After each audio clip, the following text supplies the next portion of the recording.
Hello everyone, welcome to my channel. So मैं आपको हर चैप्टर की लाइन बाय लाइन ट्रांसलेशन करके उसका मीनिंग बताऊंगी। So first I am going to start with the first chapter of Hornbill, the portrait of a lady. It's written by Khushwant Singh. So my grandmother, like everybody's grandmother, was an old woman. वो कह रहा है कि जो मेरी grand mother थी वो सभी ग्रैंड मदर्स की तरह एक ओल्ड वुमेन थी। She had been old and wrinkled for the 20 years that I had known her. कि वो तब से ही ओल्ड है और उसके फेस पे रिंकल्स हैं जब से मैं उन्हें जानता हूँ। People said that she had been once young and pretty and had even had a husband, but that was hard to believe. उसने लोगों से सुना कि एक टाइम ऐसा था कि उसकी ग्रैंड मदर बहुत ही यंग और प्रिटी थी और उनके एक हस्बैंड भी थे, लेकिन पोइट के लिए ये बिलीव करना बहुत ही मुश्किल था। My grandfather's portrait hung above the mantel piece in the drawing room. जो उसके ग्रैंडफादर का पोर्ट्रेट था वो ड्राइंग रूम में लगा हुआ था। He wore a big turban and loose fitting clothes. उन्होंने एक बड़ी सी टर्बन पहनी हुई थी और उनके क्लोथ्स से जो थे वो बहुत ही लूज फिटिंग के थे। His long white beard cover the best part of his chest and he looked at least 100 years old. और उनकी जो सफ़ेद बियर्ड थी उसने उनकी चेस्ट को पूरी तरह से ढका हुआ था और देखने से लग रहा था कि वो 100 years ओल्ड के होंगे। He did not look the sort of person who would have a wife or children. He looked as if he could only have lots and lots of grandchildren. उन्हें देखने से ऐसे लग रहा था कि इनकी कोई वाइफ या बच्चे नहीं होंगे, बल्कि इनके lots and lots of grandchildren होंगे, कि इनके पोते होंगे, वाइफ या चिल्ड्रन इनके नहीं होंगे।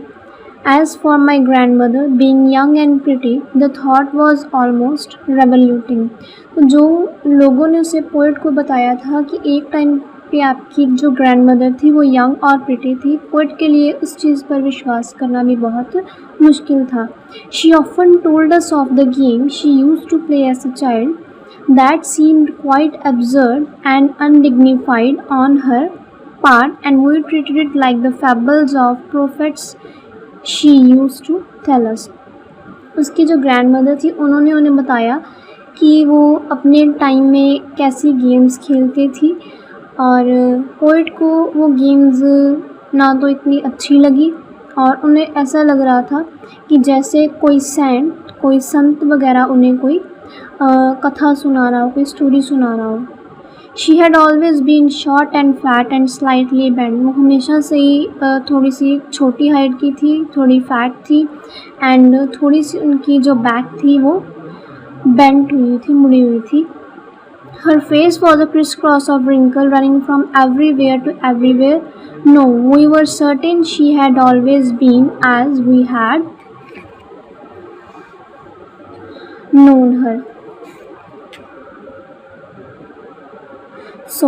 वो कह रहा है कि उनका फेस जो था वो रिंकल्स से पूरी तरह से भरा हुआ था, सारे फेस पे उनके रिंकल्स थे, एंड जब से उन्हें वो जानता है वो ऐसी की ऐसी ही हैं। Old, so terribly old that she could not have grown older. वो कह रहा है and states at the same age for 20 years, कि जब से मैं उन्हें देख रहा हूँ वो ओल्ड होती जा रही हैं कि पिछले 20 years से। She could never have been pretty but she was always beautiful. वो प्रिटी नहीं हो सकती। प्रिटी और ब्यूटीफुल में यहाँ ये फ़र्क है कि प्रिटी वर्ड जो है वो यंग के लिए यूज़ किया गया है और ब्यूटीफुल जो है सुंदर के लिए यूज़ किया गया है। तो वो कह रहा है कि मैं ये नहीं मान सकता कि वो कभी यंग भी थी, बट मैं ये मान सकता हूँ कि वो हमेशा से ही ब्यूटीफुल है। She hobbled about the house in the spotless white, with one hand resting on her waist to balance her stool and the other telling the beads of her rosary। कि वो ऐसे घर में घूमती थी, अपनी बैक पे उन्होंने ऐसे हैंड रखा होता था। हॉबल का मीनिंग है कि वो हिलती रहती थी, उनका अपने बॉडी पर बैलेंस नहीं था और हमेशा वो telling the beads of rosary means वो हमेशा माला जपती रहती थी। Her silver locks were scattered untidily over her pale, puckered face, and her lips constantly moved in inaudible prayer. और उनके जो सिल्वर ग्रेश कलर के हेयर्स थे वो हमेशा उनके पेल चेहरे पर गिरे रहते थे.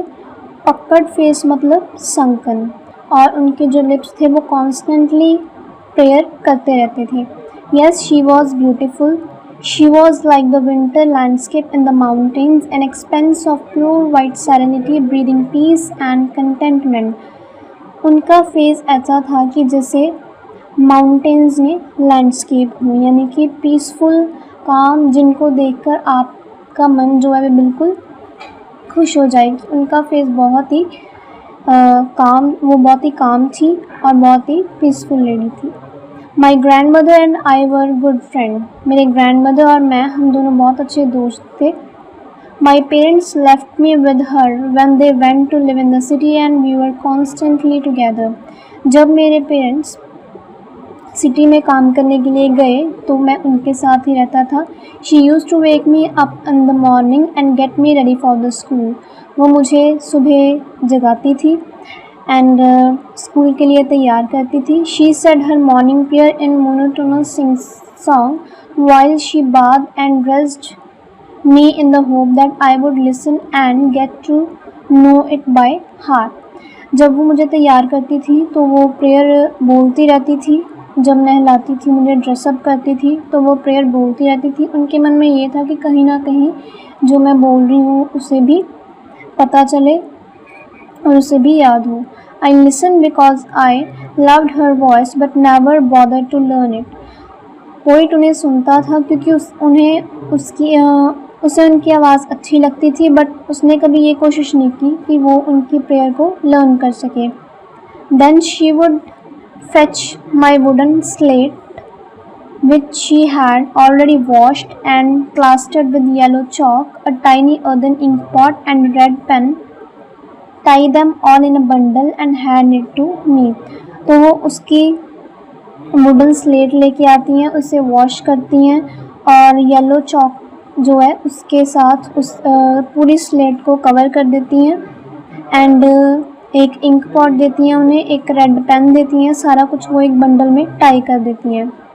After a breakfast of thick stale chapati with a little butter and sugar spread on it we went to school. So उसे वो ब्रेकफास्ट देती हैं. स्टेल चपाती मतलब जो बासी चपाती होती है उसके ऊपर बटर एंड शुगर स्प्रेड करके देती हैं उसे. She carried several stale chapatis with her for the village dog. तो वो उसे खाना देने के बाद कुछ स्टेल चपातीज जो हैं, बासी चपातीज जो हैं, अपने साथ ले जाती थी ताकि वो विलेज डॉग्स को भी फीड कर सके. My grandmother always went to school with me because the school was attached to the temple. जो उसकी ग्रैंड मदर थी वो हमेशा उसके साथ स्कूल तक जाती थी क्योंकि स्कूल के साथ ही